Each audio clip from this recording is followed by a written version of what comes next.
I'm Amy Ferguson with K9s Unleashed. Welcome to our YouTube channel. Today we are here with Jenny Hughes at the Groomery here in Waxhaw.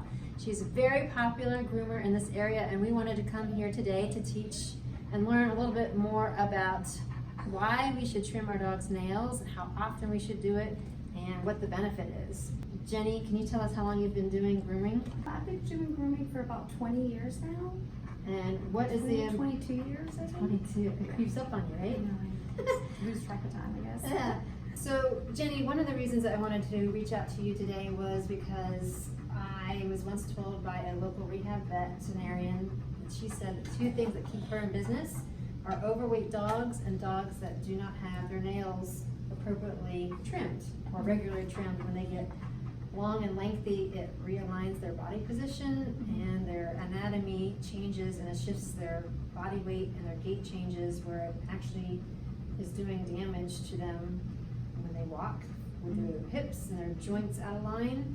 Would you agree with that? I would, and also too, when they go to from a position from sitting to standing, if their nails are just too long and they've got other issues as far as like arthritis in their legs or joint, any kind of hip issues and things, when their nails aren't too long, they just cannot maneuver their bodies naturally as they would if their nails were nice and short. So do you recommend that people bring their dogs in on a regular basis, or try this on their own, or what's the best thing? I always tell people it's up to them how much effort they want to put in. If they want to try to do it themselves, they can absolutely do that. If their dog doesn't like it, it might be something to have to get them used to. They can come in, or they can try at home to do it themselves. Either way, it all just depends on the dog. Some dogs don't behave as well for the owners for grooming and things as they do for someone else. How often do you recommend having their nails trimmed? It all depends on how much walking people do. If your dog walks a lot, I see dogs that come in that don't even need their nails trimmed because they're walking so much that just by walking on the pavement is filing the nails down. But the older the dog gets, it's not walking around as much and they're kind of laying around more. Older dogs are the ones that I see that have the most length on their nails, or just dogs that just don't get walked very often. So would you say it's important to get your puppies in here and get them used to this technique? Oh, at a very early age, as early as possible. Because it is something to get used to. Most dogs don't like their foot being held still. They're always kind of pulling, but it's definitely something to get used to. And for older people, their skin is naturally thinner. Yes. And I'm sure you can see what damage that does to people as well. It does, because I'll have some older people come in that just got a new puppy, or staying with a relative with a dog that loves them a lot, and they go and they come and they say, see my arms, because the dogs are jumping and they're scratching. And I have some clients come in and just say, you just got a leather couch, or new hardwood floors, or whatever it may be that they just like to have them. If they're smooth, they're not messing up their couch or their floors. So that's a big one. Reasons. Yes. The hardwood floors are going to be naturally distressed, right? Yes. Jenny is going to help us demonstrate how to do nail trimming appropriately with our dog. And this is Charlie here with us today. His front nails are very long, his back are not that long, so we will see what the method is that we will utilize with Charlie and how he handles it.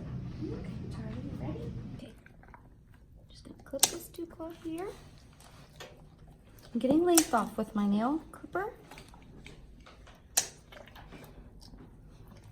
I'm just kind of tipping the ends. There we go. Good boy. Good boy. Oh, good boy. Okay, then I'm going to come back. Very gentle. Let's see if I can turn it down a little lower at start. Let's just see. Just rest your paw in my hand. Good boy.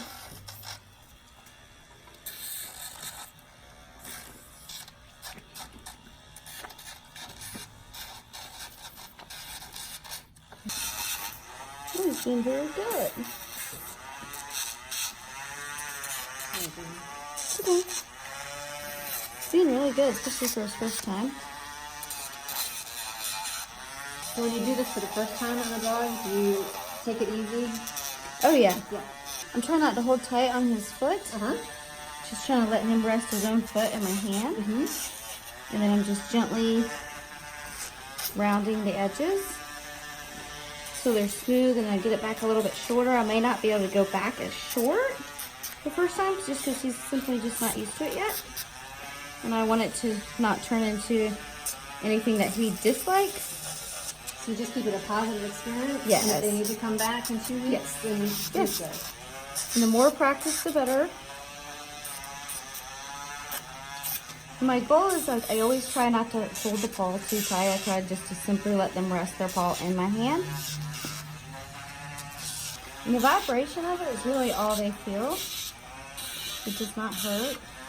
Just want to make sure you don't get too far back where the quick is, where it might make it to where they could feel it.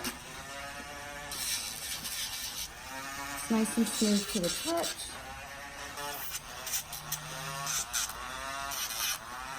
And that's why getting your dogs used to the nail trimming at an early age and filing is really good. So they just get used to it. So this is really not that big of a deal.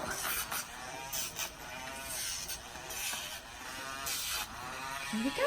Keep it nice and smooth and a lot shorter. Good job, Charlie. Yay! You did it! What a good boy! Thank you, Jenny, for inviting us over to your business, the Groomery in Waxhaw, so you could teach us the benefits of nail trimming for dogs. Charlie looks well trimmed today. Please tune in to our channel next week for more exciting educational videos. And remember, companionship doesn't have to be rough.